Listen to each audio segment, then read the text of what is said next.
Chapter 5, Increasing Life. You must get rid of the last vestige of the old idea that there is a deity whose will it is that you should be poor, or whose purposes may be served by keeping you in poverty. The intelligent substance which is all and in all, and which lives in all and lives in you, is a consciously living substance. Being a consciously living substance, it must have the nature and inherent desire of every living intelligence for increase of life. Every living thing must continually seek for the enlargement of its life, because life, in the mere act of living, must increase itself. A seed dropped into the ground springs into activity, and in the act of living produces 100 more seeds.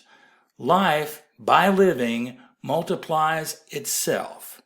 It is forever becoming more. It must do so if it continues to be at all. Intelligence is under the same necessity for continuous increase. Every thought we think makes it necessary for us to think another thought. Consciousness is continually expanding. Every fact we learn leads us to the learning of another fact. Knowledge is continually increasing.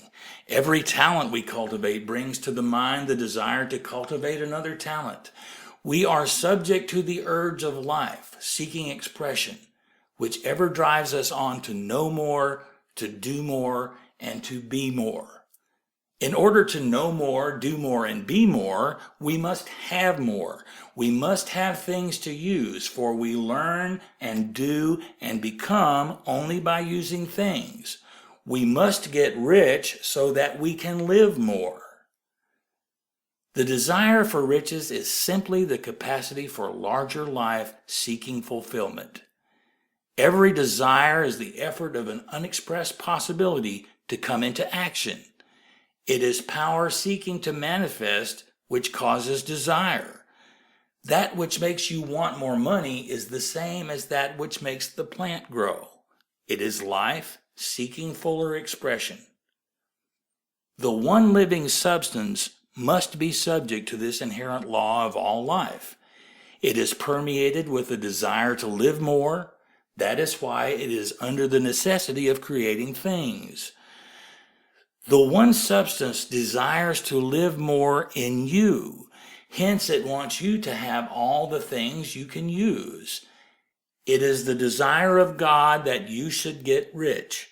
He wants you to get rich because he can express himself better through you if you have plenty of things to use in giving him expression. He can live more in you if you have unlimited command of the means of life. The universe desires you to have everything you want to have. Nature is friendly to your plans. Everything is naturally for you. Make up your mind that this is true. It is essential, however, that your purpose should harmonize with the purpose that is in all. You must want real life, not mere pleasures of sensual gratification. Life is the performance of function, and the individual really lives only when he performs every function, physical, mental, and spiritual, of which he is capable without excess in any. You do not want to get rich in order to live swinishly for the gratification of animal desires. That is not life. But the performance of every physical function is a part of life, and no one lives completely who denies the impulses of the body a normal and healthful expression. You do not want to get rich solely to enjoy mental pleasures, to get knowledge, to gratify ambition, to outshine others, to be famous. All these are a legitimate part of life, but the man who lives for the pleasures of the intellect alone will only have a partial life, and he will never be satisfied with his lot.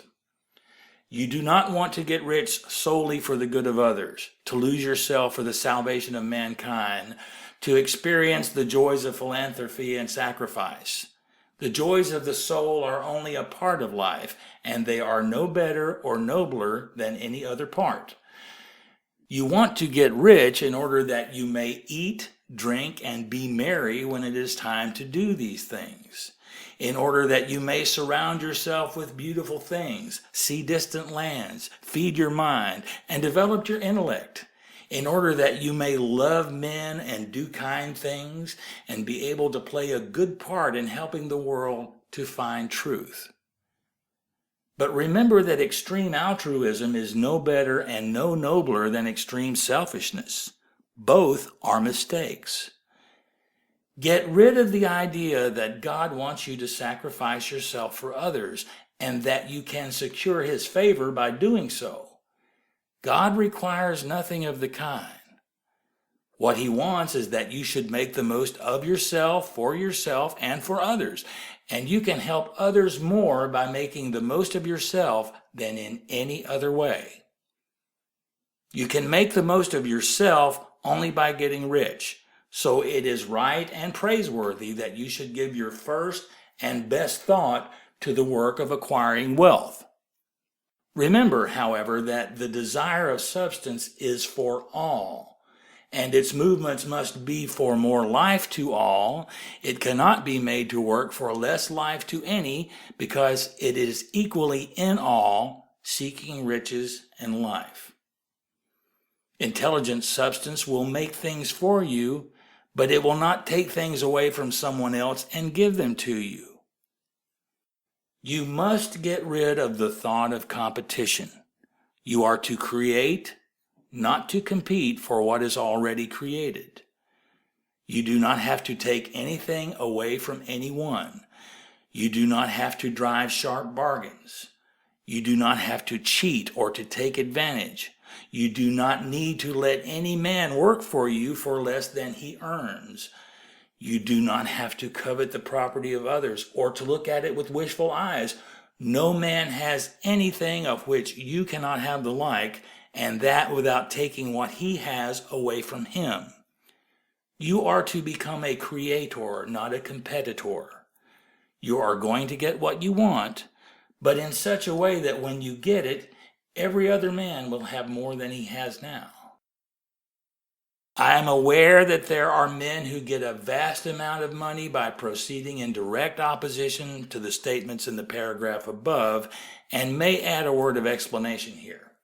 Men of the plutocratic type who become very rich do so sometimes purely by their extraordinary ability on the plane of competition. And sometimes they unconsciously relate themselves to substance in its great purposes and movements for the general racial upbuilding through industrial revolution. Rockefeller, Carnegie, Morgan, et al. Have been the unconscious agents of the Supreme in the necessary work of systematizing and organizing productive industry. And in the end, their work will contribute immensely toward increased life for all. Their day is nearly over. They have organized production and will soon be succeeded by the agents of the multitude who will organize the machinery of distribution. The multimillionaires are like the monster reptiles of the prehistoric eras. They play a necessary part in the evolutionary process, but the same power which produced them will dispose of them, and it is well to bear in mind that they have never been really rich. A record of the private lives of most of this class will show you that they have been really the most abject and wretched of the poor. Riches secured on the competitive plane are never satisfactory and permanent. They are yours today and another's tomorrow. Remember, if you are to become rich in a scientific and certain way, you must rise entirely out of the competitive thought. You must never think for a moment that the supply is limited. Just as soon as you begin to think that all the money is being cornered and controlled by bankers and others, and that you must exert yourself to get laws passed to stop this process, and so on, in that moment you drop into the competitive mind, and your power to cause creation is gone for the time being. And what is worse, you will probably arrest the creative movements you have already instituted. Know that there are countless millions of dollars worth of gold in the mountains of the earth, not yet brought to light. And know that if there were not, more would be created from thinking substance to supply your needs. Know that the money you need will come, even if it is necessary for 1,000 men to be led to the discovery of new gold mines tomorrow. Never look at the visible supply. Look always at the limitless riches and formless substance, and know that they are coming to you as fast as you can receive and use them. Nobody, by cornering the visible supply, can prevent you from getting what is yours. So never allow yourself to think for an instant that all the best building spots will be taken before you get ready to build your house unless you hurry. Never worry about the trusts and combines and get anxious for fear they will soon come to own the whole earth. Never get afraid that you will lose what you want because some other person beats you to it. That cannot possibly happen. You are not seeking anything that is possessed by anybody else. You are causing what you want to be created from formless substance, and the supply is without limits. Stick to the formulated statement. There is a thinking stuff from which all things are made, and which, in its original state, permeates, penetrates, and fills the interspaces of the universe. A thought in this substance produces the thing that is imaged by the thought. Man can form things in his thought, and by impressing his thought upon formless substance, can cause the thing he thinks about to be created.